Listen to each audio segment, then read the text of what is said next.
Conclusion générale. Quel est le secret du succès du ministère des apôtres? Peut-être parce qu'ils croyaient en l'œuvre de Dieu. Les apôtres croyaient fermement qu'il n'y a qu'un seul évangile, une seule foi, un seul baptême, une seule œuvre de Dieu. Comment ont-ils tous été des hommes et des femmes puissamment oints? Comment une poignée de personnes ont-ils changé le monde et bouleversé le cours de l'histoire de l'humanité? Comme nous le disions, leur foi en l'œuvre de Dieu les a tous conduits à posséder par la foi la mort, l'ensevelissement et la résurrection de Jésus-Christ. 1 Corinthiens 15, 1-4. Il y a bien d'autres facteurs, relatifs à Christ sur lesquels les apôtres auraient pu fonder leur foi. Contrairement à ce qui se fait aujourd'hui, les disciples du Christ préférèrent tous mettre leur foi en la mort, l'ensevelissement et la résurrection de Jésus, et c'était tout ce qu'ils prêchaient. 1 Corinthiens 2, 2. La formation des apôtres de Jésus-Christ. Les apôtres du Seigneur ont tous été formés par l'Esprit de Dieu. Ils se soumirent aux exigences de l'école du Saint-Esprit. Ils ont ainsi su attendre patiemment le temps de Dieu. Ils ont remarqué que même Dieu n'a pas précipité son Fils dans le monde, en le poussant à hâter la mission divine, parce que les humains allaient tous en enfer. Dieu a fait patiemment naître son Fils par une femme, et a encore retardé le ministère de Jésus en le faisant attendre moins pendant 30 bonnes années. C'est après ce temps de préparation que Dieu a accordé à son Fils l'autorisation de commencer par prêcher la parole de Dieu aux autres. Bien que Dieu fût pressé de voir le salut de l'humanité arriver, il a attendu jusqu'à ce que Jésus-Christ soit mûr. Il fallait que Jésus soit dans les normes d'un missionnaire envoyé, et digne de Dieu. Il y avait des écoles de théologie en Israël, au temps de Jésus-Christ, mais ni Jean-Baptiste ni Jésus n'y ont pris part. La qualité de l'ouvrier au lieu de la quantité d'ouvriers. 99% des écoles bibliques et des écoles de théologie chrétiennes actuelles sont liées entre elles par diverses sortes d'alliances. Il y a une tendance d'uniformisation des enseignements théologiques. Or, c'est l'Antéchrist qui est derrière tout ça. Ceux qui conseillent la recherche de diplômes, des écoles bibliques internationales, se réfèrent à l'érudition de l'apôtre Paul, mais ils oublient tous que c'est cette sagesse des livres qui a fait de cet homme, ce Saul, un persécuteur de l'Église de Jésus-Christ. Acte 9:1. Malheureusement, le système dans lequel évoluent les églises d'aujourd'hui s'inspire de cette expérience malheureuse de Saul, pour former les ouvriers. L'Église de la fin des temps s'est mise à suivre les erreurs des prédécesseurs, au lieu de remarquer que Paul comme tous les autres apôtres du Seigneur, n'ont pas fait les miracles par leur propre force. Les apôtres ne pouvaient jamais faire ce qu'ils ont fait pour l'Église, s'ils n'étaient pas en Christ. Paul nous dit clairement que ce qu'il a fait en Christ, ce n'est pas par la sagesse des hommes, mais c'est par la grâce de Dieu qui est en lui. Être en Christ est le secret que Dieu a caché depuis la fondation du monde mais qu'il a révélé maintenant dans l'Église afin que par elle, les puissances des ténèbres, sachent que notre Dieu est le seul sage. Dieu a vaincu le monde en venant dans le monde en Christ. Si vous voulez à votre tour, vaincre le monde, par quelle voie allez-vous le faire? Peut-on être un pasteur sans avoir été en Christ? C'est ce chemin que les docteurs de la loi ont caché aux hommes. Ils ont enlevé la clé de la connaissance. Les saints apôtres savaient que pour entrer dans l'œuvre de Dieu, il faut être conscient des conséquences qui vont en découler. Le vrai évangile entraîne toujours les mêmes choses qui sont arrivées à Jésus, à savoir la persécution et la mort. Et pour aller tout droit, ce n'est pas n'importe quelle mort, la mort surcroît en Christ. Qu'avons-nous fait? Les responsables d'église ont miné leurs organisations en les remplissant de loups cruels. En pensant équiper leurs églises en apôtres de Dieu, Ils ont recruté et formé les fils du malin. Ces animaux sauvages qui ne cherchent qu'à manger la chair, et à boire le sang des brebis chéries du Seigneur. Dieu n'avait-il pas le pouvoir de créer au moins 50 Èves à Adam? Ne pouvait-il pas au moins faire 2 Èves? Pourquoi n'a-t-il pourvu qu'une seule, à cet homme qui cherchait à voir son semblable? Dieu est-il le Dieu du chaos ou de l'ordre? Dieu n'avait-il pas le pouvoir de commencer la conquête des cœurs avec 200 d'apôtres? Pourquoi se concentra-t-il sur une poignée? Certaines églises vont disparaître durant ce siècle. D'autres deviendront des rassemblements où on aura toutes sortes de désordres. Seules les églises et les missions, qui resteront très attachées au modèle de formation des ouvriers, tel que déposé par le Seigneur lui-même, seront effectives. Quel message les apôtres prêchèrent-ils? Qu'est-ce que les apôtres de Jésus-Christ ont prêché? Qu'est-ce qu'ils ont cru? Il faut que ce soit clair pour tous les candidats du royaume de Dieu. Je vous rappelle, frères, l'évangile que je vous ai annoncé, que vous avez reçu, dans lequel vous avez persévéré, et par lequel vous êtes sauvés, si vous le retenez tel que je vous l'ai annoncé, autrement, vous auriez cru en vain. Je vous ai enseigné avant tout, comme je l'avais aussi reçu, que Christ est mort pour nos péchés, selon les Écritures, qu'il a été enseveli, et qu'il est ressuscité le 3e jour, selon les Écritures, 1 Corinthiens 15, 1-4. Ces 3 choses dont ce texte fait allusion sont inséparables. Tout évangile qui n'a pas les 3 n'est qu'une poubelle. Si 2 y sont et un seul manque, ce n'est pas le vrai message de Dieu. Est-ce que ce sont seulement les apôtres qui étaient connectés à la mort de Jésus? La Bible montre que tous les saints y étaient aussi. Par exemple dans Jean 8,56 Jésus déclare Abraham a vu mon jour et s'est réjoui. Abraham a vu quel jour de Jésus? S'agit-il du jour de la naissance de Jésus? Examinons la vie d'Abraham. Il est appelé à suivre Dieu quand il était âgé de 75 ans. Abraham était charnellement sage, mûr, et avait acquis beaucoup d'expérience de la vie. Il a donc suivi Dieu conséquemment, en se référant plus à sa sagesse qu'à l'écoute continuelle de la douce voix du Seigneur. Il devait suivre des épreuves afin de mieux connaître le Seigneur. Mais il échoua dans ces épreuves. Parce que ces premières épreuves, de la faim et de la soif occasionnèrent sa chute. Il partit pour l'Égypte et oublia de demander l'avis de son maître. Il vendit là sa chère Sarah contre le pain et l'eau pour sauver le peuple et le bétail. Il fut retiré de là par la grâce de Dieu qui est sur chaque être humain. Mais, 10 ans plus tard, il a éprouvé un découragement qui a failli emporter encore une fois sa foi. Dieu agit en se révélant à lui une nuit. Abraham crut alors à Dieu. Il accepta par la foi qu'il ne mourra pas sans laisser une descendance. Genèse 15, 1-6. Par une alliance, Dieu promet de lui donner non seulement une postérité mais aussi une terre. Mais c'est au cours de l'année dans laquelle il a eu cette magnifique révélation, qu'Abraham accepte la proposition de Sarah. Il va vers Agar, la servante de sa femme pour avoir un enfant qui, selon eux, sera l'héritier, de peur qu'il meure sans laisser de descendance. Le fait se déroula si vite.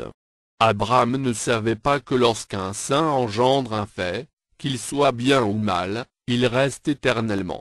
Sans le savoir, par cet acte, Abraham a posé les fondements des troubles de son fils Isaac, de toute sa descendance et de sa quoi Dieu l'a appelé, l'Église de Dieu. Du chapitre 12 au chapitre 16, Abraham a fait de son mieux pour servir Dieu mais à la fin il a presque ruiné le plan de Dieu pour sa vie. Qu'est-ce qui peut expliquer ce cataclysme dans le ministère de ce patriarche? Pour le comprendre, il faut lire attentivement les 2 chapitres qui suivent le chapitre 15 du livre de la Genèse. Dieu apparaîtra à notre frère pour lui donner une recommandation courte mais très significative, au chapitre 17, 1. Lorsqu'Abraham fut âgé de 99 ans, l'Éternel apparut à Abraham, et lui dit, « Je suis le Dieu Tout-Puissant. Marche devant ma face, et sois intègre. » D'abord cette apparition et puis ce conseil constituent une note que Dieu a donnée à la vie qu'a menée Abraham dans les épreuves qu'il a subies durant les 24 ans de son pèlerinage. C'est comme si Dieu disait « Tu as mal fait ton devoir ». Dieu va demander l'établissement d'une nouvelle alliance comme pour dire qu'Abraham n'avait pas respecté la première. Dieu institue la circoncision de sa chair. Abraham devient Abraham et Sarai, Sarah. Notre frère se met à pratiquer la parole de Dieu point par point. Il devient de plus en plus conscient du plan que Dieu a en créant le monde et il intercède même pour des coupables de la ville de Sodome et des autres villes de pervers. Abraham devient lentement un témoin zélé de Dieu. Après cette circoncision, Dieu lui accorde la naissance d'Isaac. À sa mort en Christ, le cœur d'Abraham était totalement touché dès qu'il a entendu la voix du Seigneur qui disait, « Je suis le Dieu Tout-Puissant. Marche devant ma face, et sois intègre. J'établirai mon alliance entre moi et toi, et je te multiplierai à l'infini. » La Bible dit qu'il tomba sur sa face pour adorer Dieu. La parole a produit son effet en lui. Il accepte la circoncision de sa chair. Il l'ordonne également à tout le peuple qui est avec lui. Son moi est mort. Sa sagesse humaine est finie. Ses propres visions ne parlent plus en lui. Comme un vase d'honneur, Abraham était en train de devenir un homme prêt à être utilisé par l'Esprit Saint. Mais il y avait encore du travail en lui que Dieu devait poursuivre et achever. Bien sûr, Dieu lui changea son nom, il lui dit, « On ne t'appellera plus Abraham, mais ton nom sera Abraham, car je te rends père d'une multitude de nations. » Mais cela ne voudrait pas dire qu'Abraham est déjà devenu ce que Dieu veut de lui. Sa chair doit subir ce que Jésus a subi dans ce monde, la mort et l'ensevelissement. Mais est-ce que Dieu se fie beaucoup aux œuvres que nous faisons pour lui? Dieu cherche à voir si Abraham est totalement mort. Dieu demande tout, et non une partie de nous-mêmes. Malgré le fait qu'Abraham est devenu très attaché à Dieu et joyeux, Dieu semble rester prudent. Isaac était aussi là. Isaac est le symbole de la fidélité de Dieu envers Abraham. Maintenant, Isaac est au centre des témoignages qu'il rend à Dieu chaque jour. Les grands adorateurs de Dieu ne l'adorent pas pour ce qu'il leur donne personnellement, mais pour ce qu'il a donné pour sauver toute l'humanité. Cette sorte d'adorateur n'est jamais déçu par Dieu. Les vrais adorateurs savent qu'il est écrit que Dieu dit, « Je frapperai le berger ». Ce commandement de Dieu peut s'accomplir dans la vie des bien-aimés de Dieu sans qu'ils ne perdent leur foi. B. L'ensevelissement en Christ du patriarche Abraham. Alors Jésus leur dit, « Je serai pour vous tous, cette nuit, une occasion de chute, car il est écrit, je frapperai le berger, et les brebis du troupeau seront dispersées. » Un jour, Dieu parla à Abraham. Il demande Isaac en sacrifice complet sur le mont Morija. Selon cette demande, Isaac doit être mis à mort par son propre papa. Abraham fut troublé. Qu'est-ce qui se passe? Que doit-il faire? Se serait-il demandé? Il sait que, quand Dieu décide de faire une chose, on ne peut pas la lui refuser. Il avait essayé d'aider Dieu et a produit Ismaël. Il a souffert de cet acte. Il ne peut retourner dans cette erreur. Il ne veut pas aussi que ses témoignages soient détruits. Que faire?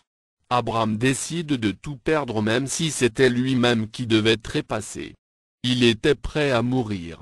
Abraham sait désormais que désobéir à la parole de Dieu semble être une chose simple et raisonnable avant l'acte, mais c'est après l'acte que le cœur va souffrir de remords. Le corps, l'âme et l'esprit vont souffrir, mais le péché est déjà consommé. Abraham sait maintenant que c'est dangereux de s'amuser avec le péché. Abraham ne veut plus souffrir une deuxième fois.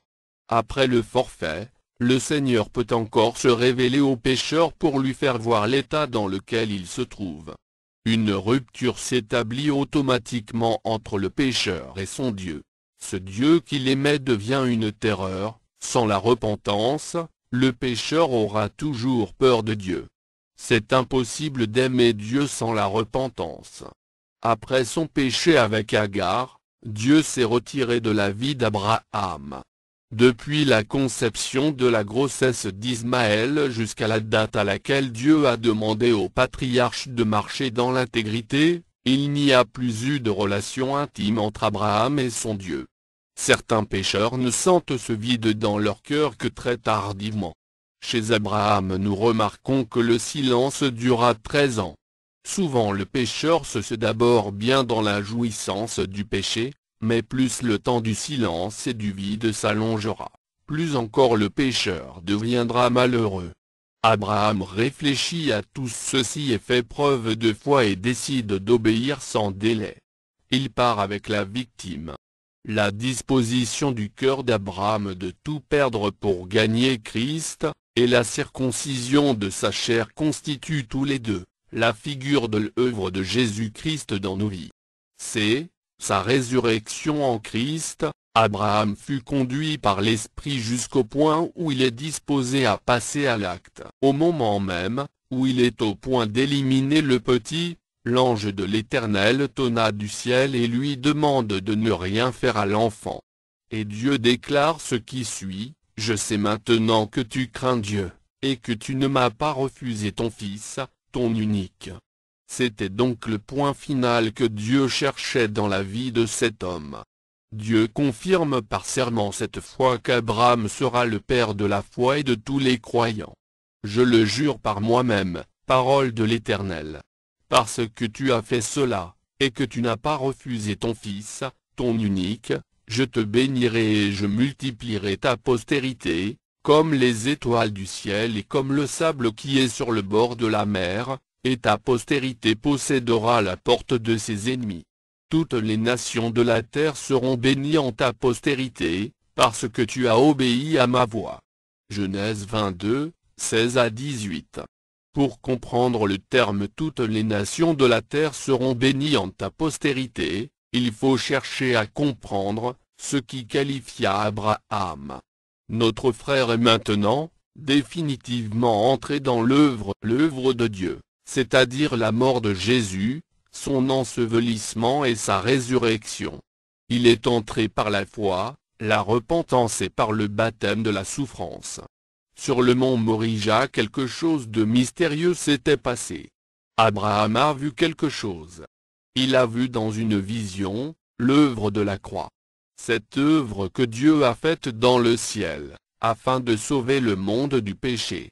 C'est suite à cette vision que le miracle s'est produit. Le miracle? Oui, le miracle. En effet, Dieu, en vous faisant faire des tralala, cherche quelque chose en vous.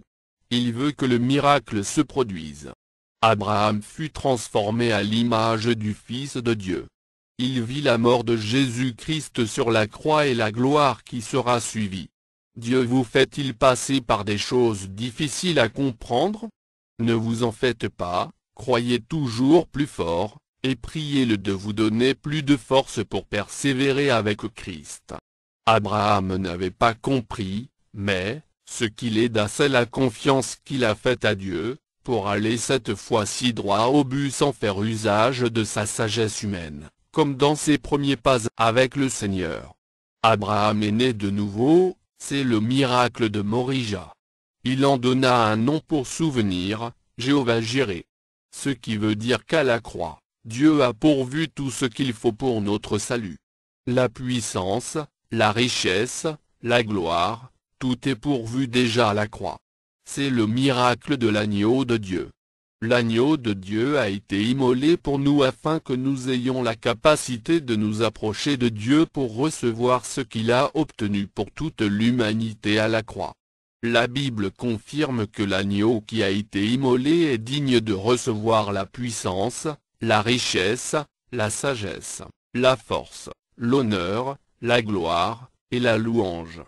Apocalypse 5, 12, Abraham a reçu toute cette grande révélation.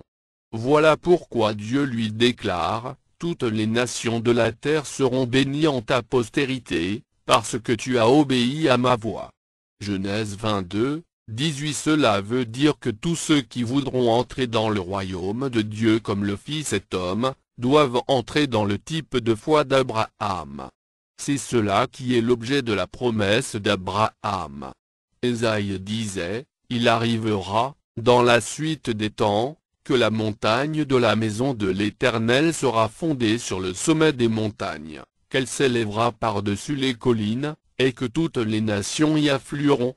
Des peuples s'y rendront en foule, et diront, venez, et montons à la montagne de l'Éternel, à la maison du Dieu de Jacob, afin qu'il nous enseigne ses voies, et que nous marchions dans ses sentiers. Car de Zion sortira la loi, et de Jérusalem la parole de l'Éternel. C'est cette promesse que Christ est venu pour accomplir. Le terme « la montagne de la maison de l'Éternel sera fondée sur le sommet des montagnes » veut éclairer ce que Jésus a dit dans le sermon sur la montagne, Matthieu 5 à 7. Christ a dit que si la justice du croyant de la nouvelle alliance ne dépasse pas celle des scribes et des pharisiens, ce croyant de la nouvelle alliance ne pourra pas entrer dans le royaume de Dieu. La foi chrétienne se présente comme une très haute montagne, la montagne la plus élevée parmi toutes les montagnes qui existent. Il ne suffit pas d'être dans une religion pour plaire à Dieu, ce que Dieu veut de tous les hommes c'est d'être sur sa montagne. Jésus-Christ affirme que lorsqu'il sera sur cette montagne de Dieu, il attirera à lui-même tous les hommes qui désirent être élevés. Et moi, quand j'aurai été élevé de la terre, j'attirerai tous les hommes à moi. C'est la seule, c'est sur cette montagne de Golgotha que se trouve le pouvoir transformateur de notre être pécheur. C'est là que Dieu peut guérir l'être tout entier et le rendre apte à servir le vrai Dieu. Ce n'était pas Isaac que Dieu voulait transformer, mais Abraham lui-même. À la fin de ces épreuves, Abraham était devenu un sacrifice vivant, saint et agréable à Dieu et parfait. En d'autres termes, tous ceux qui veulent hériter de Dieu, tous ceux qui veulent appartenir à la famille de Dieu doivent entrer par la porte de la maison de Dieu, la porte du royaume de Dieu. Cette porte est la mort. Jésus a affirmé qu'Abraham a vu sa mort, son enterrement et sa résurrection, en son temps par révélation. Il pensait perdre son fils pour Dieu, mais Dieu a pourvu un bélier à la place de son fils Isaac. En plus de cela, Abraham reçoit une grande bénédiction par un serment divin, « Je le jure par moi-même ». Quelle gloire! Abraham comprend ce qui va se passer après lui, jusqu'à la fin du monde. Tous ceux qui veulent gagner de grandes bénédictions comme Abraham, doivent aussi donner comme lui tout leur cœur, toute leur âme, tout leur esprit, toute leur force, et même toute leur pensée à Dieu le fidèle Créateur. Matthieu 22, 34-39. Si Abraham a vu par révélation ces choses avant d'obtenir le don de la vie éternelle, nous qui sommes les vrais propriétaires des promesses divines, est-ce que nous avons compris et reçu, vraiment le plan de salut établi par Dieu pour nous sauver? Pour répondre à cette question, examinons cette déclaration de notre Seigneur Jésus-Christ. Et il dit aux disciples, « Des jours viendront où vous désirerez voir l'un des jours du Fils de l'homme, et vous ne le verrez point. On vous dira, il est ici, il est là. N'y allez pas, ne courez pas après. Car, comme l'éclair resplendit et brille d'une extrémité du ciel à l'autre, ainsi sera le Fils de l'homme en son jour. Mais il faut auparavant qu'il souffre beaucoup, et qu'il soit rejeté par cette génération. » Luc 17, 22 à 25. De quel jour notre Seigneur nous parle ici? Dans cette présente exposition du mystère de la croix, nous avons étudié ensemble le jour le plus important de tout le séjour du Seigneur sur la terre. Nous avions dit que ce jour encore appelé, le jour du Seigneur est bien sûr celui de sa mort. Nous n'allons pas clôturer ce livre sans étudier ensemble ce passage de Luc 17. Le Seigneur dit que des jours viendront où nous désirerons voir l'un des jours du Fils de l'homme. Et le Seigneur ajoute que nous ne le verrons pas. Ici il ne parle pas du jour mais plutôt d'un des jours. Pour le comprendre, il faut suivre les étapes de sa vie terrestre que nous avons essayé de peindre. Si nous avons suivi le développement de ce sujet de la vie de Christ, nous allons voir que le Seigneur a vécu plusieurs événements et une série de persécutions. Le degré de sévérité des épreuves du Seigneur évolua avec son ministère. Dès lors, le chemin tracé par le Christ devient ce que nous appelons le chemin de croix. La vie de Jésus-Christ devient pour nous la référence des vies réussies. La vie entière du Seigneur est constituée de jours des épreuves du Seigneur.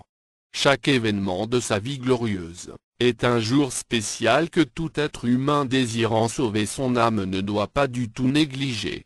Si tel était ce que ce terme dit, comment donc le Seigneur dira encore que des jours viendront où vous désirerez voir l'un des jours du Fils de l'homme, et vous ne le verrez point?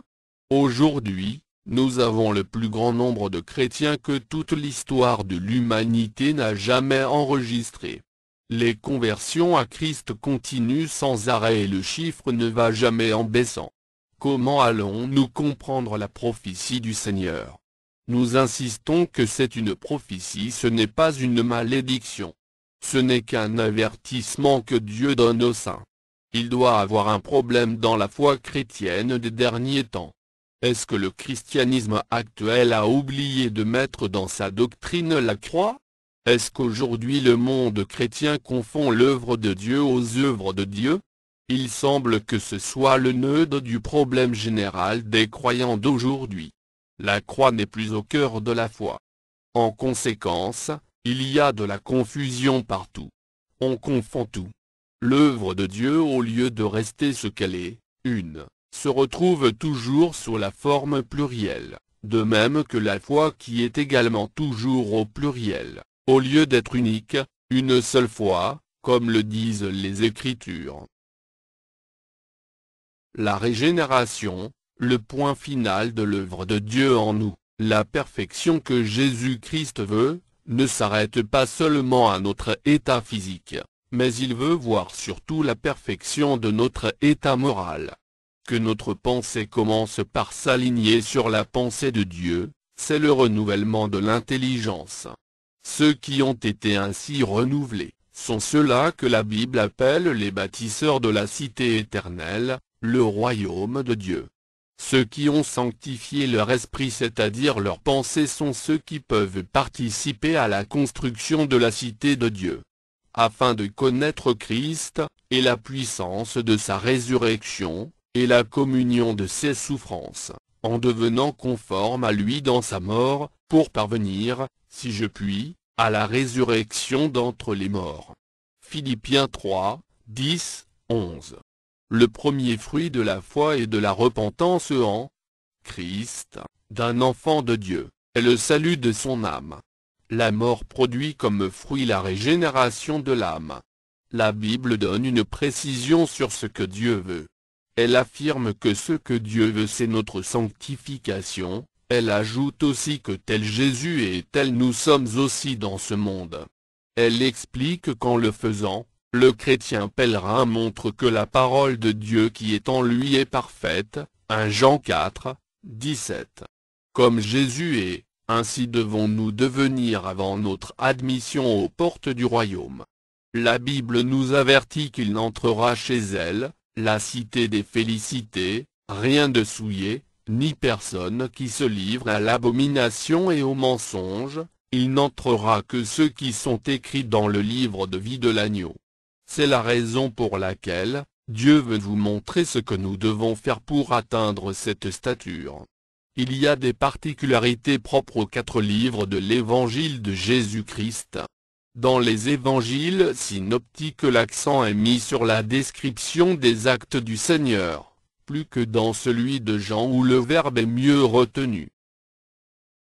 Le miracle du prophète Jonas, Alors quelques-uns des scribes et des pharisiens prirent la parole, et dirent, « Maître, nous voudrions te voir faire un miracle. » Il leur répondit, « Une génération méchante et adultère demande un miracle. Il ne lui sera donné d'autre miracle que celui du prophète Jonas. Car, de même que Jonas fut 3 jours et 3 nuits dans le ventre d'un grand poisson, de même le Fils de l'homme sera 3 jours et 3 nuits dans le sein de la terre.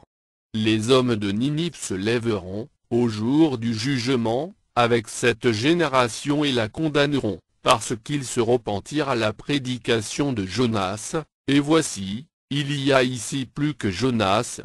La reine du Midi se lèvera, au jour du jugement, avec cette génération et la condamnera, parce qu'elle vint des extrémités de la terre pour entendre la sagesse de Salomon, et voici, il y a ici plus que Salomon. » Matthieu 12, 38 à 42.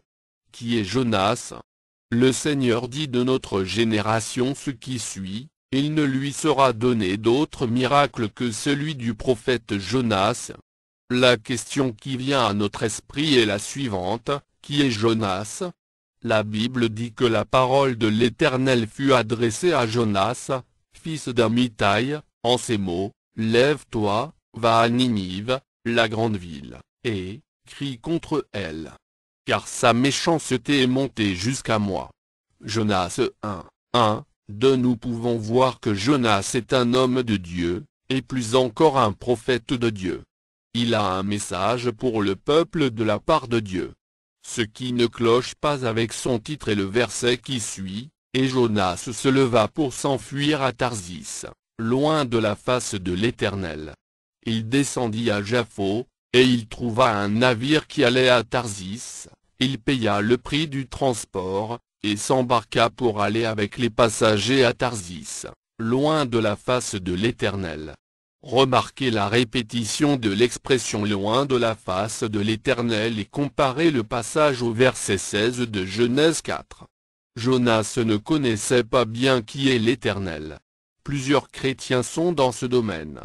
La personne est chrétienne depuis peut-être sa naissance, mais elle n'est pas née de nouveau et cela ne l'inquiète pas. Puisque Dieu lui inspire des messages prophétiques, elle se croit spirituelle. Le don de prophétie n'est pas un signe de la nouvelle naissance. Ce qui est encore marrant dans le comportement des demi-chrétiens, c'est l'endurcissement de leur cœur contre le plan de Dieu. Quand il y a contradiction entre votre propre vision et celle de Dieu, que faites-vous souvent? Certains luttent contre la vision de Dieu même s'il faut qu'ils ruinent leur propre témoignage dans le milieu. Lorsqu'il a su que c'est lui Jonas qui attire le malheur sur ce bateau, qu'a fait Jonas? Pourquoi ne s'est-il pas repenti pour rendre gloire à Dieu, en allant à Ninive? La Bible dit qu'il demanda à ce qu'on le jette à l'eau de la mer. Il préfère mourir que de faire la volonté de Dieu. Maintenant qu'y a-t-il de bon en cet homme pour que le Seigneur dise qu'il ne sera donné à notre génération d'autre miracle que celui du prophète Jonas? Y a-t-il eu de miracle dans le ministère de cet homme de Dieu rebelle dont nous venons de parler? La transformation du prophète Jonas. Qu'est-ce qui a empêché aux puissantes enzymes du ventre de ce poisson de tuer le prophète? Ces enzymes étaient puissantes pour digérer des animaux plus gros que Jonas. Il y avait aussi des gaz qui étaient dans le ventre du poisson, qui étaient aussi dangereux pour la vie humaine. À part ces acides terribles et les gaz, il y a les éléments de broyage d'aliments comme les dents et les autres organes du système digestif. Toutes ces choses capables de tuer Jonas en un rien de temps n'ont pas tué notre frère. Jonas fit 3 jours et 3 nuits dans le ventre de ce monstre et a survécu. Nous allons aussi penser à Shadrach, Meshach et à Abed-Négo, dans la fournaise ardente. Qu'est-ce qui a rendu le feu impuissant devant ces 3 jeunes gens pleins de foi? Daniel, lui de son côté, fut jeté dans la grotte aux lions. Les lions ne le dévorèrent pas, mais bien qu'étant affamés, la Bible dit que Dieu a envoyé son ange pour fermer leur bouche. Qu'y a-t-il eu dans les trois cas? Sur quoi était fondée cette puissance qui était libérée pour sauver ces vies? Nous avons dit plus haut que tous les élus de Dieu de tout l'Ancien Testament ont vu le chemin de la vraie foi, dont nous sommes en train de parler. Jésus est ce chemin.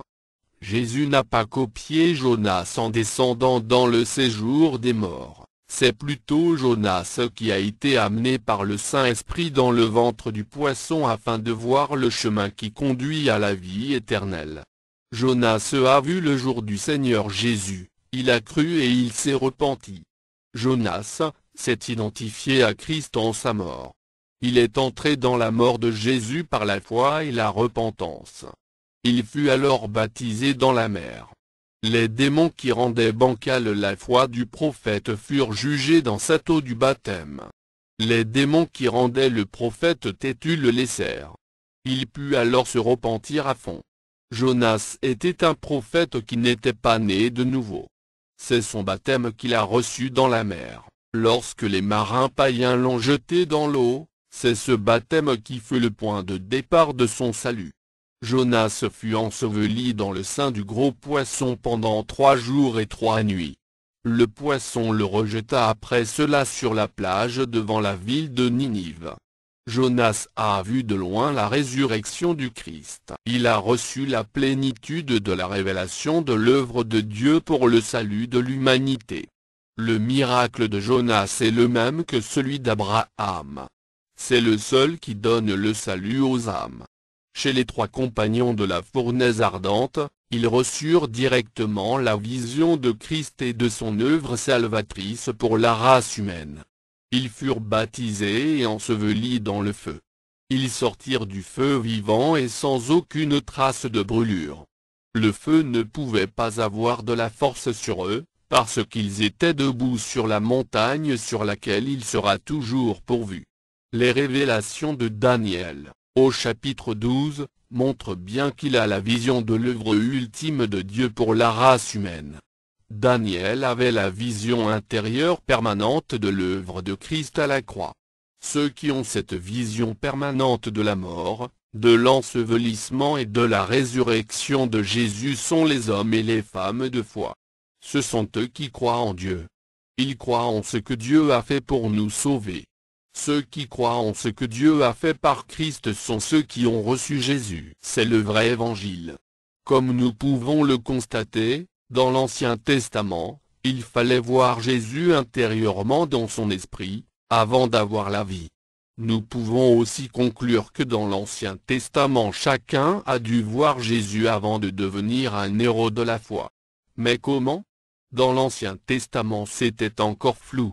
C'est dans la Nouvelle Alliance qu'on comprend vraiment ce qu'est Christ. La Bible l'explique en disant que Dieu ayant en vue quelque chose de meilleur pour nous, afin qu'il ne parvinsse pas sans nous à la perfection. Hébreux 11, 40. C'est aussi de cette façon qu'Abraham a vu Jésus à son temps, lorsqu'il exécutait le sacrifice d'Isaac. Les anciens étaient tout conscients que c'est vraiment là, sur cette montagne spirituelle que la puissance de Dieu est libérée. La célébrité de tout serviteur de Dieu vient du ciel. Celle que vous avez actuellement se mesure par rapport à votre degré de mort. Jésus a rendu témoignage de ce patriarche en ces termes, « Abraham, votre père, a tressailli de joie de ce qu'il verrait mon jour, il l'a vu, et il s'est réjoui. » Les Juifs lui dirent, « Tu n'as pas encore 50 ans, et tu as vu Abraham. » Jésus leur dit, « En vérité, je vous le dis, avant qu'Abraham fût, je suis. » Jean 8, 56. Qu'en est-il des autres miracles du Seigneur, ne sont-ils pas des miracles au même titre que celui de Jonas? Concernant les miracles du Seigneur dont la Bible est pleine, Jésus explique qu'il les a faits juste pour prouver son identité à ceux qui doutent de sa nature divine. Jean 14, 21-24. Ces miracles ne sont pas l'aboutissement de son ministère. Jésus dit que tous les fruits physiques de ces miracles périront avec la chair, mais le sens est spirituel et éternel. Il conseille alors de travailler pour saisir le sens de ces miracles. Jean 6, 26. Le plus grand miracle est la création de la vie. C'est ce que le grand Dieu fait, et c'est à quoi il nous conduit. Dieu veut que tous les hommes deviennent participants à la nature divine afin d'être capables de participer à la création de la vie avec lui. C'est le miracle qui n'a jamais été fait ailleurs dans le monde. Seul le Dieu des cieux, le Dieu d'Israël peut créer la vie véritable. Celui qui n'a pas une telle vision en venant à Dieu et qui se dit chrétien se trompe. Jésus leur répondit, en vérité, je vous le dis, vous me cherchez, non parce que vous avez vu des miracles, mais parce que vous avez mangé des pains et que vous avez été rassasiés. Travaillez, non pour la nourriture qui périt, mais pour celle qui subsiste pour la vie éternelle, et que le Fils de l'homme vous donnera, car c'est lui que le Père, que Dieu a marqué de son sceau. Ils lui dirent, que devons-nous faire, pour faire les œuvres de Dieu? Jésus leur répondit, l'œuvre de Dieu, c'est que vous croyez en celui qui l'a envoyé. Quel miracle fais-tu donc, lui dirent-ils, afin que nous le voyions, et que nous croyions en toi? Que fais-tu? Jean 6, 26-30. Le verbe voir ici ne veut pas dire que ceux qui ont mangé le pain n'ont pas vu avec leurs yeux naturels, le pain qu'ils ont mangé. Mais bien au contraire, le Seigneur pointe du doigt sa déception concernant leur manque de foi.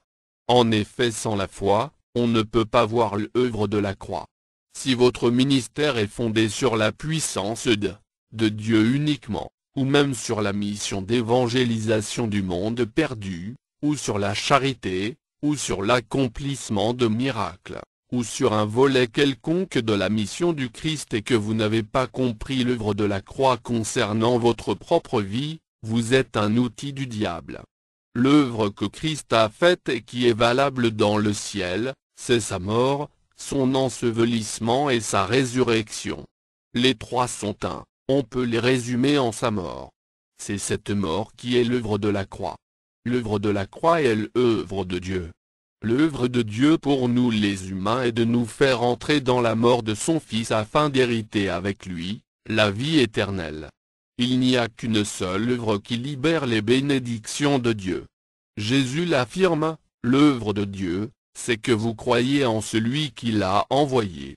Il veut dire clairement que toute personne qui veut faire quelque chose de bien dans la maison de Dieu, doit nécessairement hériter sa mort, son ensevelissement et sa résurrection, comme on le voit à travers la vie de Jésus-Christ. Ceux qui font les œuvres de Dieu ne sont pas dans le chemin. C'est la raison pour laquelle ils ne seront ni approuvés, ni accompagnés par le ciel. Le Seigneur est clair là-dessus. Le seul miracle qui entre dans l'éternité, c'est l'œuvre de la croix dans votre vie. Avant qu'Abraham ne fût, Jésus était. Jésus était déjà immolé au ciel avant la création du monde. Depuis que la parole s'est mise à créer les choses, c'est la mort de Jésus qui était à l'œuvre. Les Abel, Enoch, Noé, et que sais-je encore, ont tous vu l'œuvre de la croix, qui est le chemin du ciel, la vérité sur le caractère de Dieu et la vie éternelle que Dieu communique à ceux qui viennent à lui. Le jour du Seigneur le plus glorieux, c'est bien sûr le jour de sa mort. Les anciens de la Bible ont tous eu ce grand miracle et ils ont reçu le don de la vie. Jésus est le seul chemin du salut des âmes, depuis le commencement de notre histoire. Retournez à l'évangile du baptême du Saint-Esprit et de feu. Pourquoi de nos jours, la gloire de Dieu dans la vie individuelle de chaque chrétien est devenue une chose presque impossible? Tandis que de faux miracles séduisent le monde partout et se multiplient, la vraie gloire qui vient de Dieu devient de plus en plus rare. Pourquoi la vraie gloire disparaît et fait place à la gloire de la chair? Cela viendrait sans doute des enseignements. On remarque que dans les assemblées, à la fin des sermons, les fidèles se lèvent pour danser, au lieu de rester pour réfléchir sur ce que Dieu a dit. Ils poussent des cris de joie durant les sermons, au lieu de se repentir et chercher à marcher avec Dieu. Ils aiment tous les divertissements et toutes sortes de prodiges, même les miracles qui viennent de l'enfer. Ils ont peur de la mort et cherchent coûte que coûte à avoir la paix, même s'il faut s'entendre avec Satan. Ils aiment entendre les bonnes paroles au lieu d'entendre ce que Dieu dit. Comme les pharisiens au temps de Jésus, ils aiment faire des œuvres de Dieu, plutôt que d'entrer dans l'œuvre de Dieu, le travail de leurs propres âmes. Ils veulent devenir tout de suite des bishops et des docteurs de la parole, au lieu de chercher à croître et à suivre les étapes qui sont bien définies dans la Bible en vue de devenir des disciples de Christ. Au lieu de suivre un processus correct du discipulat biblique, on préfère poursuivre des diplômes. Ils tournent autour de la vie du Christ sans jamais la vivre vraiment. Ils font les œuvres de Dieu, sans fatigue et pensent qu'en faisant ainsi, ils vont pouvoir intéresser Dieu. Il y en a qui se tuent même pour les œuvres de Dieu. On est confus quand, peu après les œuvres issues de leur sacrifice disparaissent totalement, sans laisser de traces. Tout ce qui n'est pas issu de la mort de Jésus disparaîtra. L'observateur est poussé à se demander si on peut revoir encore une fois seulement la foi authentique avant le retour du Maître. La porte du ciel, la vie de Jésus. Il n'y a pas de couronne, en Christ, pour celui ou celle qui ne porte pas sa croix et qui ne suit pas le Seigneur Jésus. À cause de la présence du mal sur la terre, il n'y a pas de gloire sans ignominie. Les agents des sociétés secrètes disent que pour avoir la joie, le mal est nécessaire. Ils disent par exemple que sans la douleur on ne sait pas reconnaître la douceur ou la joie. Or, en Christ il n'en est pas ainsi. Dieu est souverain et est capable de réaliser plus de joie et sans limite. En Christ cette science est une hérésie. Elle est la racine du mal. Ceux qui produisent leur soi-disant joie en tuant ou même en attristant les autres savent eux-mêmes qu'ils sont en train de servir le Père de tous les méchants de la terre. La joie idéale vient de la justice divine. Une vraie joie doit être souveraine à l'absolu. La joie pure n'est ni saprofite, ni parasite. La joie du meurtrier vient des larmes et du sang des autres. La science de l'enfer a des enseignements impurs et ces enseignements sont les racines de tous les troubles que l'humanité a connus. Notre Dieu est tellement grand et tellement bon qu'il ne peut devenir sadique avant de réaliser sa joie. C'est la raison pour laquelle l'enfant de Dieu est au-dessus du niveau où l'on trouve de la joie dans le sadisme. Quand nous parlons des fondements du repos de crise, la Bible dit que tous sont péchés et sont privés de la gloire de Dieu. Autrement dit, si l'homme n'avait pas péché, il n'y aurait pas besoin du repos de crise. Le repos de crise est une souffrance volontaire, une révolution contre la vie de rébellion. La croix serait restée au niveau de Dieu seul si Adam n'avait pas péché. Mais c'est parce que nous avons tous péché, que le repos de crise nous a été proposé comme seul moyen, de prouver notre allégeance à l'ordre suprême. Jésus le modèle. Dans le repos de crise, Jésus, l'agneau de Dieu, a été immolé dans le ciel. Les anges le voyaient immolé au milieu du trône, mais tous ne comprenaient pas encore ce que cela veut signifier. Et je pleurais beaucoup de ce que personne ne fut trouvé digne d'ouvrir le livre ni de le regarder. Et l'un des vieillards me dit, « Ne pleure point, voici, le lion de la tribu de Juda, le rejeton de David, a vaincu pour ouvrir le livre et ses 7 sceaux. » Apocalypse 5, 4-5. L'immolation terrienne du Christ n'est qu'une reproduction de la scène qui s'est déroulée dans le ciel. La Bible dit que ces choses sont arrivées, afin que l'écriture fût accomplie. Jean 19, 36. La vraie scène s'est produite dans le ciel, avant la fondation du monde. Dans un autre livre nous allons parler d'autres détails concernant cette immolation. Les souffrances des saints aujourd'hui ne sont pas des jeux saints, mais le vrai chemin pour échapper à l'envahissement du péché et de la mort spirituelle. Dieu, le Seigneur de toutes choses, a subi injustement la honte et l'humiliation en Jésus-Christ afin d'éviter le péché dans son corps pour rester toujours capable d'arracher nos âmes des mains du diable. Il préféra souffrir injustement et s'y résigna jusqu'à la fin en vue de garder sa position. Sommes-nous capables aujourd'hui de le suivre dans son opprobre? La Bible dit que celui qui dit qu'il croit en Jésus, doit laisser son âme à Dieu.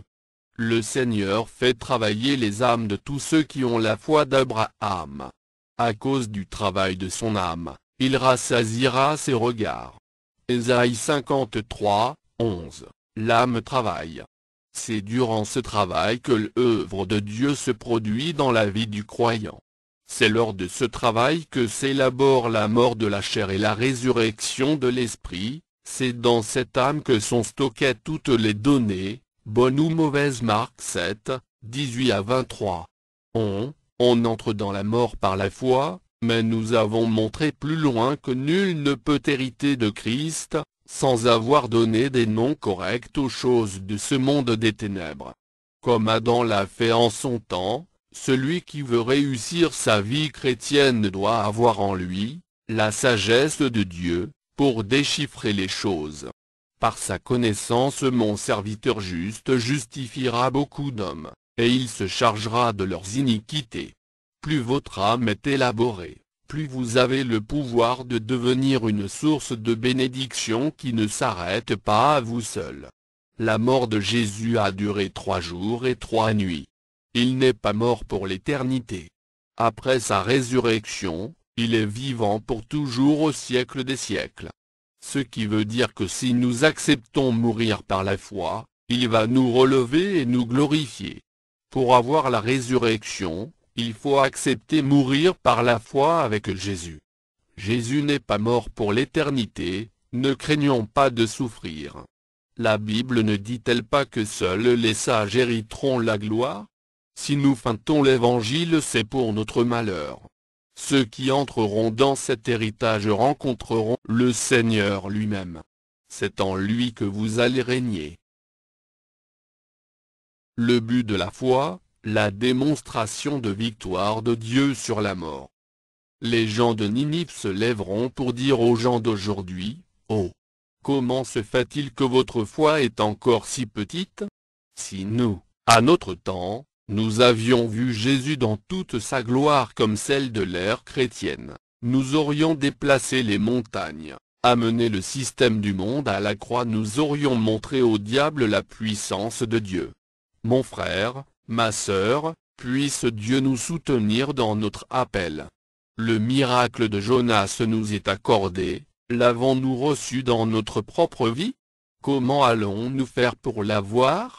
Le monde dit non. Le miracle de Jonas, la mort de la chair, n'est pas nécessaire, Christ a tout payé. Et le monde est demeuré toujours dans la boue. Le monde dit que Christ a payé pour les péchés du passé, du temps présent et du futur. Autrement dit, on ne doit plus gêner les gens en leur parlant de leurs péchés. Pour l'Église du monde, parler des péchés ou de la gravité du péché, c'est blasphémer. L'esprit du monde explique que c'est parce que Christ a pardonné les péchés de tous les hommes de tous les temps. C'est ce que nous appelons l'évangile du nouvel âge. Mais à tous ceux et à toutes celles qui veulent aller au ciel, à la cité de félicité, la Bible conseille, efforçons-nous donc d'entrer dans ce repos, afin que personne ne tombe en donnant le même exemple de désobéissance.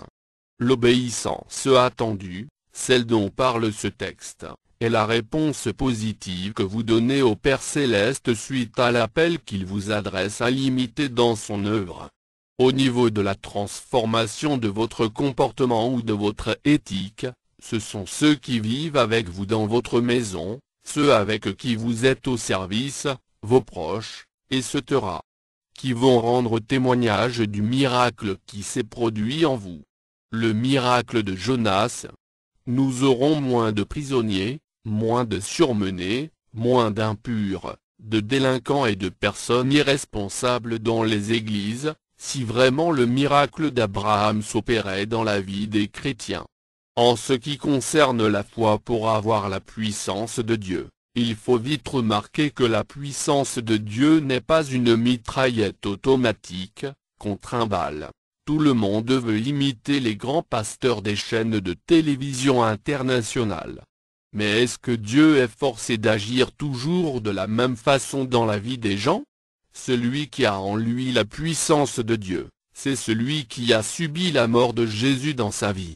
Pour ceux qui prient pour avoir l'onction de Dieu, il faut plutôt demander à Dieu de vous aider à monter sur la croix. Demandez à Dieu de vous aider à mourir avec Christ. L'onction de Jésus-Christ, nous l'avons déjà dit, conduit toujours vers la croix. Laissez-vous seulement à Dieu afin qu'il travaille notre âme. Une âme qui est morte avec Christ a toujours le désir d'intercéder pour ceux qui persécutent le Seigneur. Elle apprend à vite oublier les erreurs des autres. Elle comprend mieux ce monde et pardonne tout, excuse tout, croit tout. Elle nomme tout, même mieux qu'Ève. C'est ainsi qu'on meurt consciemment. La mort de Jésus n'est ni un suicide, ni un acte hasardeux ou un geste inconscient. Jésus a dit à plusieurs reprises qu'il est venu pour mourir. Il brûlait de mourir. Après le départ du Maître, ses apôtres, qui comprirent eux aussi ce secret, osèrent dire que Christ est leur vie et la mort est un gain. Il ne faut pas attendre l'onction du Seigneur dans une église pendant 50 ans. Ne laissez personne souffler sur vous, mais décidez plutôt aujourd'hui même de tuer la chair. Vous l'aurez le même jour si vous le désirez vraiment. Tout dépendra de vous. Seulement rappelez-vous que l'onction du Seigneur Jésus est une onction de souffrance et de la mort. Vous ne pouvez pas contourner ces deux étapes pour avoir la résurrection. Ces deux choses sont à la porte. Jésus dit que tous les prophètes et les saints qui n'ont pas passé par la porte, sont des brigands et des voleurs. Jean 10, 8. Parce que les temps du Seigneur n'étaient pas encore accomplis, la plupart de ces gens ont été qualifiés de brigands malgré eux. Leur malchance, c'est qu'ils vécurent avant la venue de Jésus. Qu'en est-il de nous aujourd'hui? Pensez un peu aux gens de notre ère. Tous ont-ils compris Christ?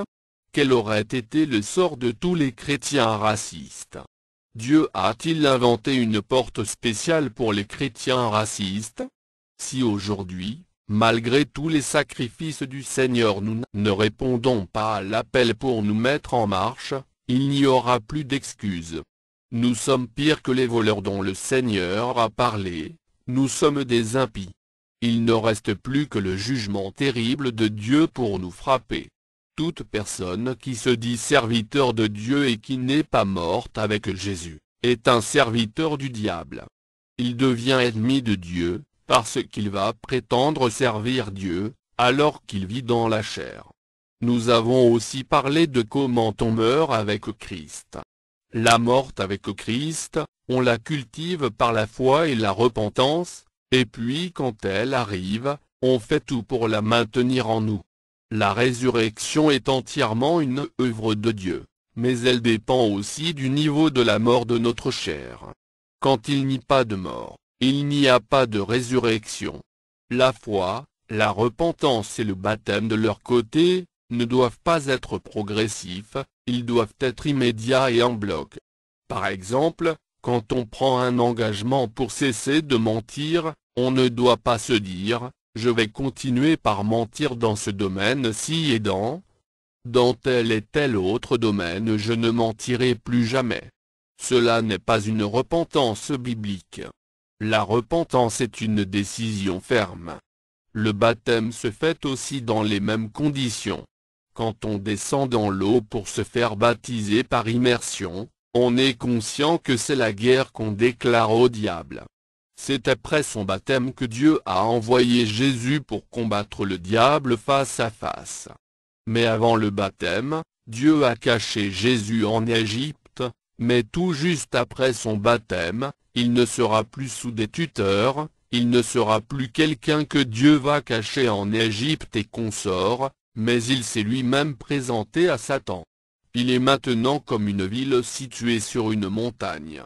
Vous conviendrez avec moi que le baptême n'est pas le domaine des bébés et de tous ceux qui sont encore ignorants du plan de Dieu. C'est vous qui décidez quand vous allez accepter la mort de Jésus dans votre vie. On n'a pas besoin de prier pour cela. C'est ainsi que progressivement la vie du royaume coulera en nous. Tout comme la mort de Jésus a libéré une très grande puissance, de la même façon, si nous héritons cette mort, elle produira en nous la même puissance. Tout comme il n'y a pas de résurrection sans la mort, de la même manière, il n'y a pas de puissance de résurrection en vous, sans la mort et la résurrection de Jésus en vous par la foi. C'est pour cette raison qu'il faut encourager les gens à se soumettre au baptême conscient. Sans le baptême par immersion, ce sur quoi se posera désormais votre foi dans l'imitation de l'enterrement et de la résurrection de Jésus n'existera pas. Il faut un baptême consciemment vécu. Plusieurs vivent avec un baptême inconscient. Ils doivent se faire rebaptiser et prendre un nouvel élan de foi conscient devant le Seigneur. Ézéchiel aurait raté les dernières révélations que Dieu lui a montrées s'il n'avait pas été jusqu'au bout dans la série de ses baptêmes.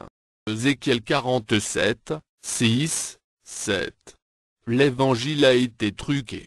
Celui qui veut échapper à l'abomination de la désolation dont a parlé le prophète Daniel et notre Seigneur Jésus-Christ, doit faire trois choses. Premièrement, il doit renoncer à lui-même, c'est l'appel. Deuxièmement, il doit prendre sa croix chaque jour, c'est l'élection. Et troisièmement, suivre le chemin, la vérité et la vie, c'est la vie digne d'un disciple. Pour ceux qui désirent aller avec le crucifié, ces trois choses ne sont pas facultatives, mais l'essentiel de la foi authentique. C'est leur absence dans la vie des fondateurs des églises actuelles, qui a produit ces doctrines chrétiennes qui ont ruiné l'image du Christ partout.